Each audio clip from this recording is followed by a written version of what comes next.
おはようございます。岩崎です。今年もいろんな山に登りました。登れた山もあれば登れなかった山もあります。でも振り返ってみると、どの山も自分にとって意味のある時間でした。どんな準備をして、どんな判断をして、どう山と向き合ったのか。今年は特にそんなことを考えさせられる一年だった気がします。この動画では今年の登山の中から特に印象的だった山を5つ振り返っていきます。よろしければ最後までご覧ください。第5位です。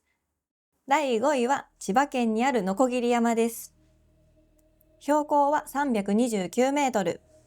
数字だけを見ると登山というより気軽に登れる場所、そんな印象を持つ人も多いかもしれません。実はこの山、以前観光で訪れたことがありました。日本寺を歩き、大仏を見て、庭園のように整えられた場所を巡る。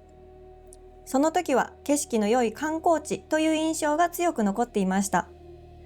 けれど今回改めて登山として鋸山を歩いてみると、全く違う山に感じられました。登山道に入ると、足元は岩が多く、想像していた以上に集中力が必要です。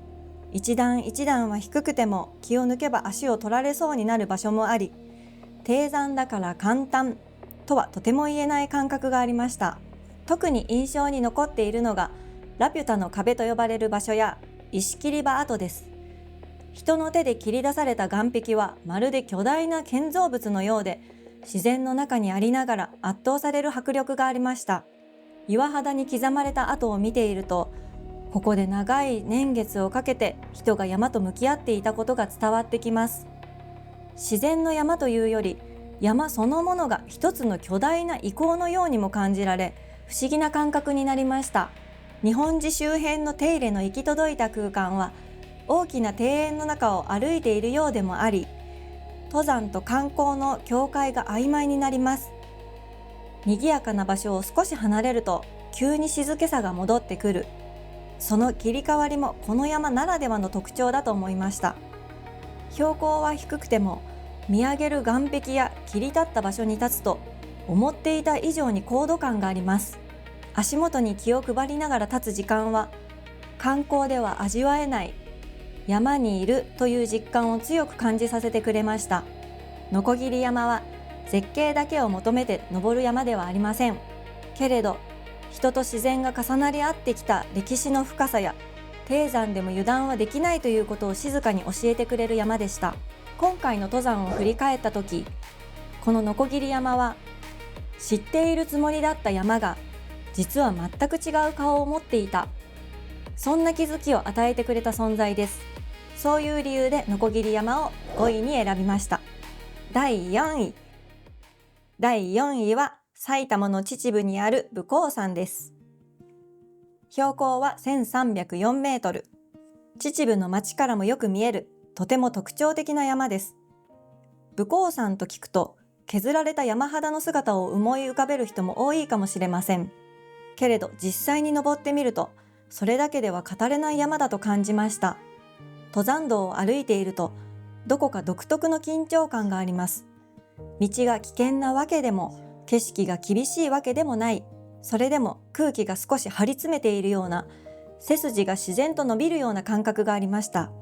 武甲山は古くから山そのものに神霊が宿るとされ、信仰の対象となってきた山です。その背景を知ってから、この山で感じた静けさや緊張感が少し腑に落ちました。私自身、なぜか昔からそうした信仰や祈りと結びついた山に惹かれるところがあります。一方で武甲山は文明の発達と深く関わってきた山でもあります。石灰岩は今もなお採掘が続けられ、私たちの暮らしを支える大切な資源として使われています。山は削られ、その姿はかつてとは大きく変わりました。けれど同時にこの山にはここでしか見られない希少な植物も残されています。文明の発達と自然を守ること、その2つは相反するもののようでいて、どちらも私たち人間が生きていくためには欠かせないものです。そのバランスをどう取るのが正解なのか、正直私には分かりません。どちらが悪いともどちらが正しいとも簡単には言えない。ただその現実がこの山にははっきりと存在しています。この日は麓の滝で水を汲み、それを山頂のお手洗いまで運ぶことにしました。水を背負うことで体への負担は増えます。それでも不思議と嫌な重さではありませんでした。自分のためだけではなく、ここを訪れる誰かの役に立つかもしれない。その行為に静かな喜びを感じました。山から何かを得るだけではなく、少しだけ返していく。そんな時間を過ごせたことも、この武甲山ならではだったと思います。山の歴史や人との関わりを思いながら立つその時間は、とても印象深く、考えるきっかけを静かに投げかけてくれる山でした。そうした理由から、この武甲山を今年の第4位に選びました。第3位。第3位は、八ヶ岳連峰の主峰、赤岳です。標高は2899メートル。この山は、今年の登山の中でも、とても記憶に残る一座となりました。赤岳に挑む前、下調べをしていく中で、必ず目にしたのが、岩場がある山という情報でした。本格的な岩場はまだ少し距離のある存在でした。だから今回はただ登るのではなく、しっかり準備をして向き合おうと決めました。初めてヘルメットを購入し、岩場の講習も受けました。手足の置き方、体の使い方、危険を避けるための考え方、それまで感覚でやっていたことをきちんと理解する時間は、登る前からこの山と向き合っているような感覚がありました。当日、登山を開始すると、まず迎えてくれたのは、樹林帯の中を静かに歩く時間でした。しかし、しばらくすると、雨が降り始めます。木々に囲まれた登山道は雨音がはっきりと響き、足元は次第に湿っていきました。視界は決して悪くはないけれど、体はじわじわと冷えていく。今日はこういう一日なんだな。そんな覚悟をする時間でもありました。樹林帯を抜け、徐々に高度を上げていくと、いよいよ岩場が現れます。雨に濡れた岩はいつもより慎重さを求められ、一歩一歩の判断がはっきりと重くなります。そんな時、ヘルメットをかぶっている安心感や事前に学んだ動きが確かに自分を支えてくれていると感じました。決して余裕があったわけではありません。でも準備をしていたからこそ落ち着いて向き合えた。そう思える場面が何度もありました。山頂に近づくにつれ、空はどんどん白くなり、景色は完全にガスに包まれました。期待していた眺望は何も見えません。それでも山頂に立った時、不思議と気持ちは温かく、来てよかった。そう素直に思えました。真っ白な景色の中で、これまでの準備や雨の中の登り、岩場での緊張感が一つになった気がします。赤岳はご褒美の景色を与えてくれたわけではありません。でも、登るまでの過程すべてを含め強い達成感を残してくれました。今年の登山を振り返ったとき、この赤岳は、準備をして臨むことで得られる達成感を何よりもはっきり教えてくれた山です。だからこそこの山を今年の第3位に選びました。第2位。第2位は神奈川県の最高峰、蛭ヶ岳です。標高は1673メートル。ずっといつかは登ってみたいなと思っていた山でした。登山を始めて1年が過ぎ、そろそろ挑戦してみたいな、そう思えるようになったタイミングでこの蛭ヶ岳を選びました。登ったのは3月。雪はせいぜい少し残っている程度だろう。正直そんな気持ちで山に入りました。ところが実際に登ってみると想像していた以上にしっかりと雪が残っていました。この山で初めてチェーンスパイクを装着しました。少し緊張しながら歩き出すと、雪の上を踏みしめるキュッキュッという音がとても新鮮で不思議と楽しく感じられました。雪の感触や足裏から伝わる感覚、これまで歩いてきた登山道とは明らかに違う世界でした。進むにつれて空は徐々に曇り、景色は白く閉ざされていきます。視界はどんどん狭くなり、周囲はほとんど何も見えなくなりました。山頂に近づく頃にはずっと真っ白な世界。期待していた眺望は完全にゼロでした。それでも山頂に立った時の達成感はこれまでの中でもかなり大きいものでした。神奈川県で一番高い場所に立っている。その事実だけで心の中がいっぱいになるような感覚がありました。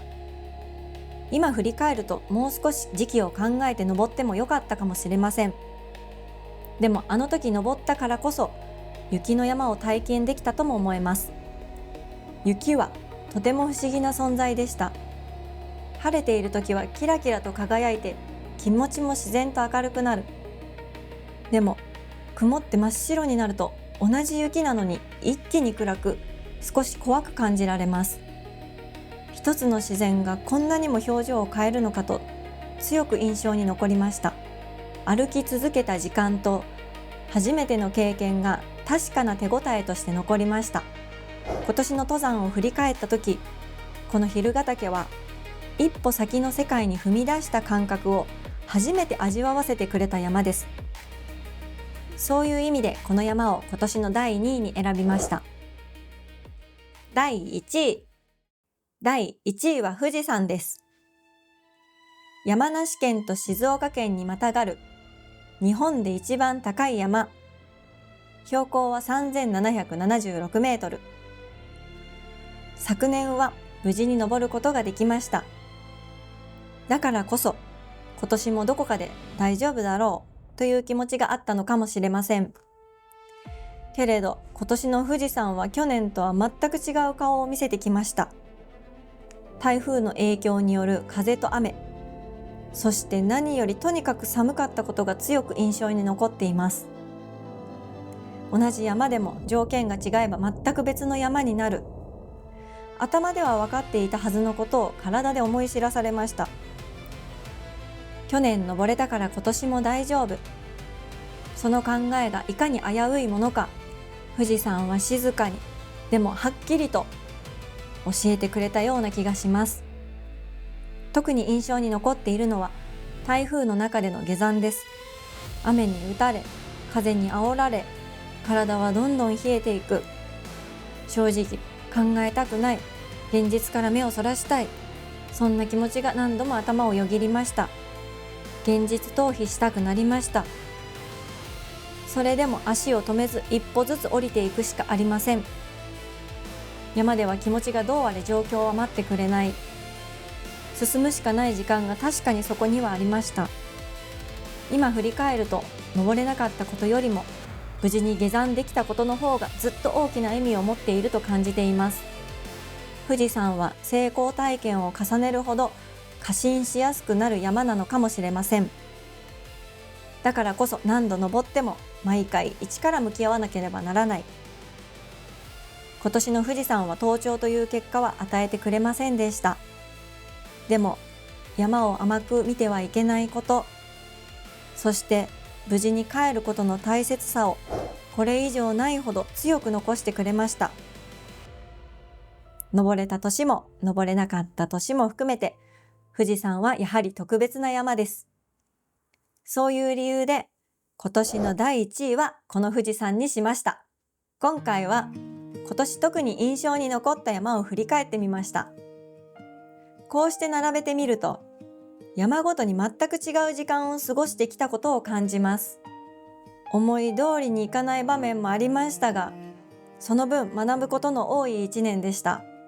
山は向き合った分だけ何かを残してくれる存在だと思いました。